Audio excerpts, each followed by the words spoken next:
لا تقل الكورة في مصر، قل العهر في مصر.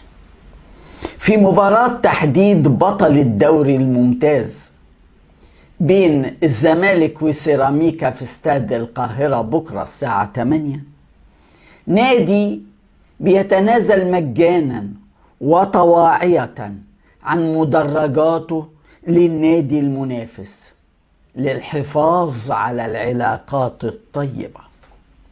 زمن العهر في الكورة في مصر، كل حاجة فيها عهر. اشمعنى الكورة تبقى نظيفة؟ كله عهر. أبو العينين معذور، أبو العينين مش قراره، أبو العينين جاله تعليمات وأوامر وتهديدات. بلد فاسدة من فوق لتحت.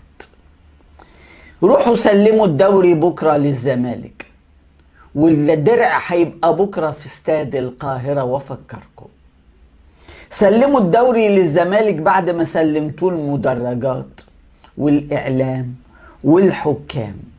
فسدة، كلهم فسدة.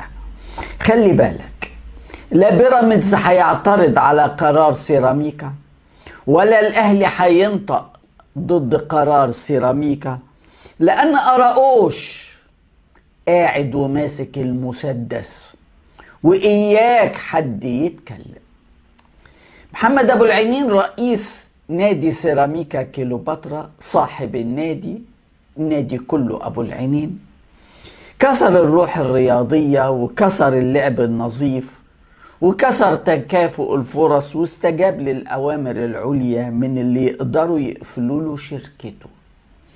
شوفوا سيراميكا كيلوباترا ده، المصنع والمنتجات اللي تقدر على أقل تقدير ب10-20 مليار جنيه، يقدروا يقفلوا الشركة دي ويقعدوا أبو العينين بالبيجامة في بيته إذا ما سابش تذاكر الماتش كلها لجمهور الزمالك، وإذا ما سابش الماتش نفسه للزمالك.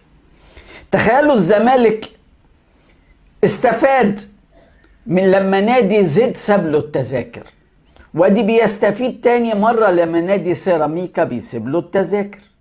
ومفيش أي نادي تاني في مصر عملها مع أي نادي تاني في مصر، بس النانوس، بس الزمالك اللي الأندية التانية تسيب له التذاكر علشان جمهوره يدخل. وبعد كده تقول عدالة. عهر رسمي في مصر. طول ما اللي ماسكين مصر النهاردة متعصبين للزمالك، اوعى تخافوا على الزمالك محليا.